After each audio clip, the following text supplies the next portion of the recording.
皆さんこんにちは。シャドーバースプロデューサーの木村です。いつもシャドーバースを遊んでいただきありがとうございます。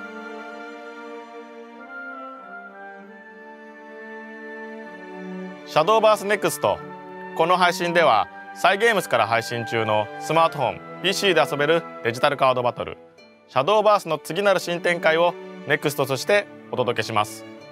まだ開発中ではありますが、今後のアップデート情報や追加予定のコンテンツなどをご紹介しますので、ぜひ最後までご覧ください。それでは早速始めましょう。1つ目はこのネクストです。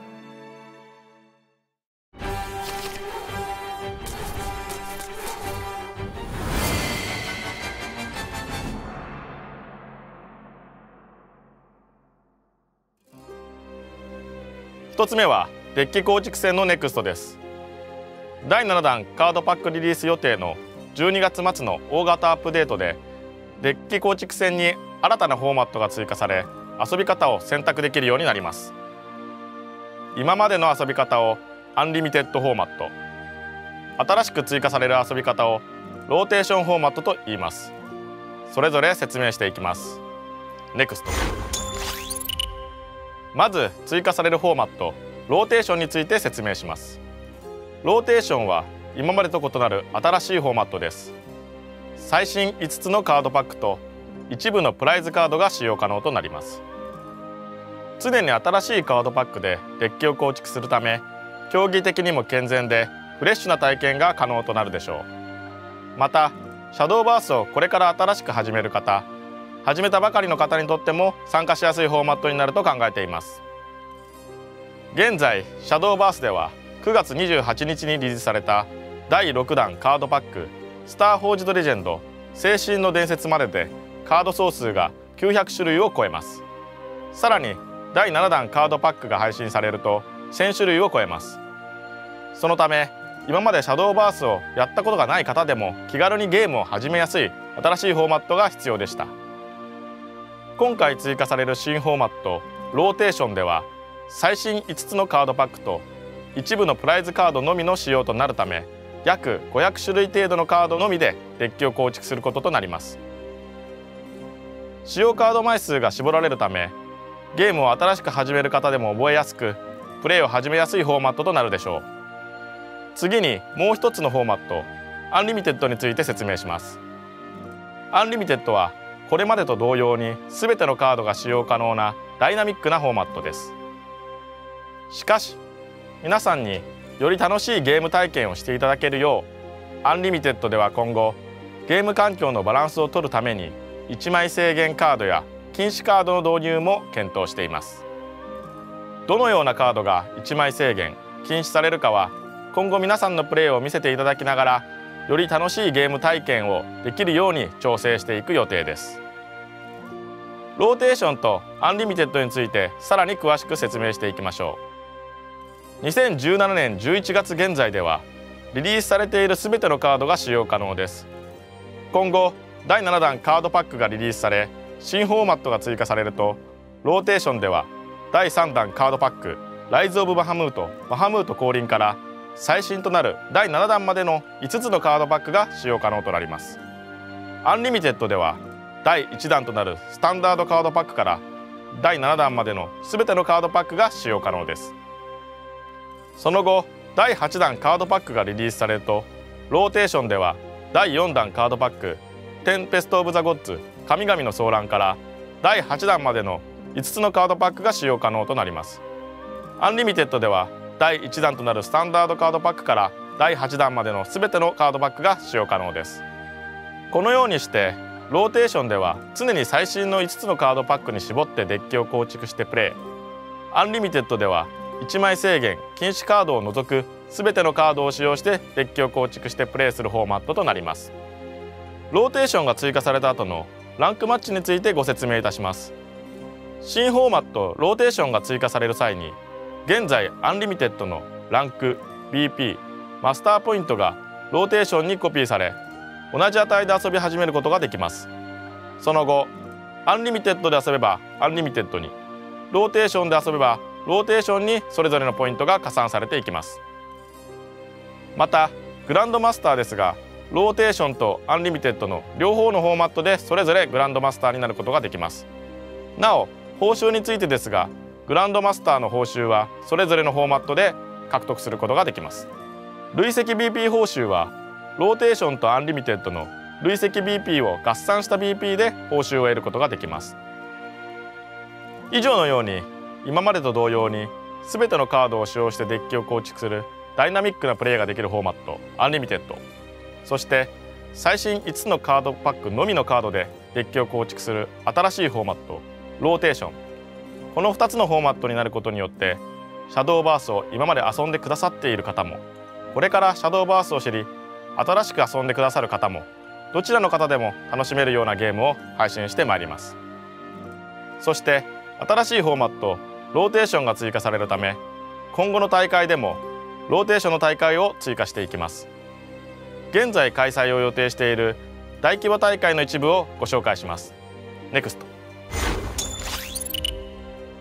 まず来年2018年1月20日21日の2日間、新規大型イベントシャドーバースプレミアカップの東京大会を開催予定です。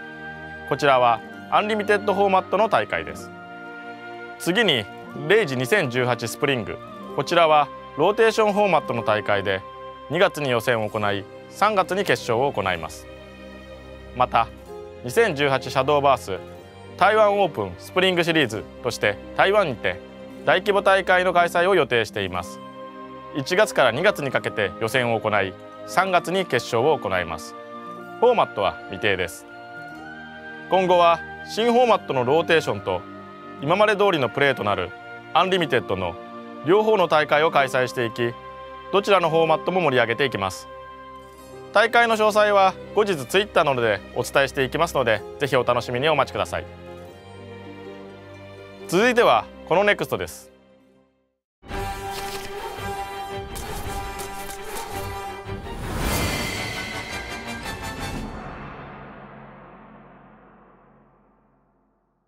2つ目のNEXTは機能のNEXTです。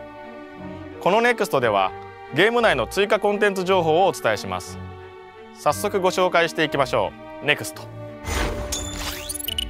アリーナに新たな遊び方として大会形式のイベントを追加します。このイベントは自分のランクに関係なく誰でも参加できるゲーム内大会です。大会は予選と決勝があり、勝ち抜いてチャンピオンになれば限定報酬が獲得できます。ご自宅ではもちろんのこと、通勤通学の移動時間やちょっとした休憩時間など短い時間の中でも参加しやすいイベントになる予定です。皆さんのライフスタイルに合わせてぜひお気軽にご参加ください。開催時期やルールの詳細は後日ゲーム内のお知らせなどで皆様にお伝えします。シャドーバースでは大会形式のイベントの他にも今後さまざまな機能やコンテンツ追加を予定しております。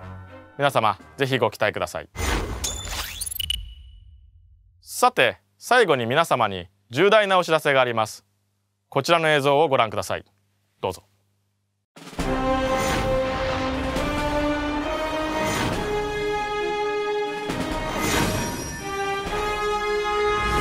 I transcend nature.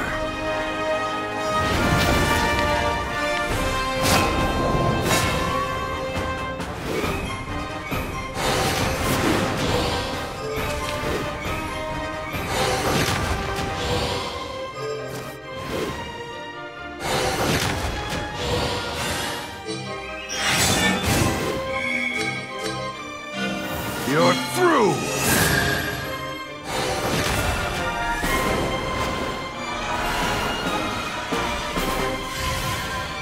To free the world from nature's order.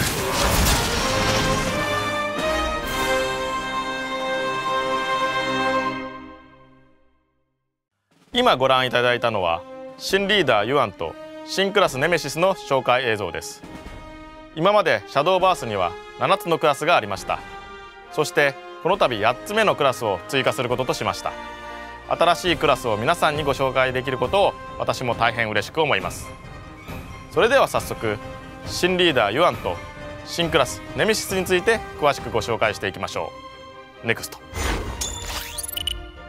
新リーダーユアンは次元を渡る力を持った復讐の戦士です。アリサたちと共に世界を救う戦いに挑みます。もちろんユアンのストーリーも追加予定ですので、復讐の戦士ユアンの活躍をぜひ楽しみにしていてください。そして新クラスネメシスのカードです。このクラスにはアーティファクトや操り人形など人工的に作られた存在や世界から外れた超越者たちが登場します。新クラスネメシスのカードの一部を本日は特別にご紹介いたしましょう。こちらのカードはマキナサーバントです。ファンファーレ共鳴状態なら突進を持つという能力を持っています。共鳴状態は自分のデッキの枚数が偶数という状態のことです。自分のデッキ枚数が偶数の時に働く能力となります。つまり共鳴とはこれまでのクラスではなかったデッキ枚数を意識してプレイするという必要がある能力と言えます。次にネメシスクラスを代表する新しいタイプアーティファクトを持つカードをご紹介します。こちらのカードをご覧ください。こちらのカードは魔鉄の獅子です。そしてアナライズアーティファクトです。魔鉄の獅子は新たなトークンアナライズアーティファクトを2枚デッキに加えることができます。そしてアナライズアーティファクトはラストワードでカードを引くことができます。新クラスネメシスには魔鉄の獅子のようにアナライズアーティファクトのような強力なトークンをデッキに加えるカードがあります。さて新クラスネメシスの共鳴状態とはデッキの枚数が偶数の状態であることとご紹介しました。つまり普通にプレイをしていたら2ターンに1回は共鳴状態になると言えます。しかし新クラスネメシスにはデッキの枚数を変化させるカードが用意されており、デッキ枚数をプレイヤー自らの手によって変化させることが可能です。こちらのカードをご覧ください。こちらのカードは黒金の兵士です。先ほどお話ししたデッキ枚数を変化させるカードの一つです。黒金の兵士はアーティファクトカードを1枚デッキから直接手札に加えることができます。このように新クラスネメシスにはデッキ内からアーティファクトカードを直接手札に加える能力やファンファーレでカードを引く能力を持つアーティファクトなどがあります。これらのような能力を駆使することで狙ったタイミングで共鳴状態にすることが可能です。以上ご紹介した新リーダーユアンと新クラスネメシスは第7弾カードパックのリリースと同時に追加を予定しています。そして第7弾カードパックのリリースは2017年12月29日予定です。またリリースと同時に新クラスネメシスのプライズカードをデフォルトデッキとして皆様にお配りいたします。ネメシスが追加されたその瞬間から新たな力ネメシスを体験できることでしょう。新クラスネメシスは第7弾カードパックがリリースされる時点ではまだ他のクラスに比べてカード種類も少なく苦戦するかもしれません。しかし第8弾以降のカードパックでもネメシスのカードを追加していきますのでご安心ください。新たな力となるネメシスが2つのフォーマットローテーションアンリミテッドで活躍するのが今から楽しみです。なお第7弾カードパックについては特設ページを12月上旬に公開する予定です。公開に合わせて新クラスを含む新カードの情報を皆さんにお届けいたします。ぜひご期待ください。いかがでしたかシャドーバースネクスト。皆様に本日ご紹介したものはほんの一部ですが、シャドーバースの次なる新展開3つのネクストを知ってワクワクしていただけたのであれば嬉しく思います。そんな本日ご紹介したワクワクする3つのネクストについて改めて振り返っていきましょう。1つ目はデッキ構築戦のネクストです。今までのデッキ構築戦のフォーマットをアンリミテッドとし、そこに新たなフォーマットローテーションを追加します。これまでプレイしてくださっている方でもこれから新しくプレイしてくださる方でもそれぞれのスタイルに合わせたプレイができることでしょう。新フォーマットに合わせた大規模大会も続々開催予定です。こちらも合わせてお楽しみに。2つ目は機能のネクストです。アリーナに新たな遊び方として大会形式のイベントを追加します。ゲーム内でチャンピオンを決めるという今までなかったような面白い遊び方を提供できることでしょう。ぜひ皆さんご期待ください。そして3つ目はリーダークラスのネクストです。新たなリーダーユアンと新クラスネメシスを追加します。新たな能力共鳴を使った新しい遊びが体験できるでしょう。シャドーバースの世界はますます広がっていきます。今後もさまざまなネクストが実装されるシャドーバース。第7弾カードパックのリリースは2017年12月29日を予定しています。第7弾カードパックの特設ページは12月上旬に公開予定です。皆さんぜひお楽しみに。さらに皆さんにイベントのお知らせです。シャドーバース初の世界一を決める大会0時シャドーバースワールドグランプリを2017年12月23日24日の2日間にわたって開催します。世界中から集まった24名の強豪プレイヤーが日本に集結します。世界最高峰の激戦をお見逃しなく。そして最後となりましたが、日頃皆様にご愛顧いただきプレイしていただいているシャドーバースは全世界で1400万ダウンロードを達成しました。これも皆様のおかげです。本当にありがとうございます。このシャドーバースネクストが配信される数日後となる2017年11月6日より1400万ダウンロードキャンペーンを開催いたします。キャンペーンの詳細は近日中にゲーム内のお知らせや Twitter にてお伝えいたします。お楽しみにお待ちください。本日はシャドーバースの次なる新展開についてご紹介するシャドーバースネクストをご視聴いただきありがとうございました。これからのシャドーバースもどうぞご期待ください。引き続きよろしくお願いいたします。以上、シャドーバースプロデューサー木村優斗でした。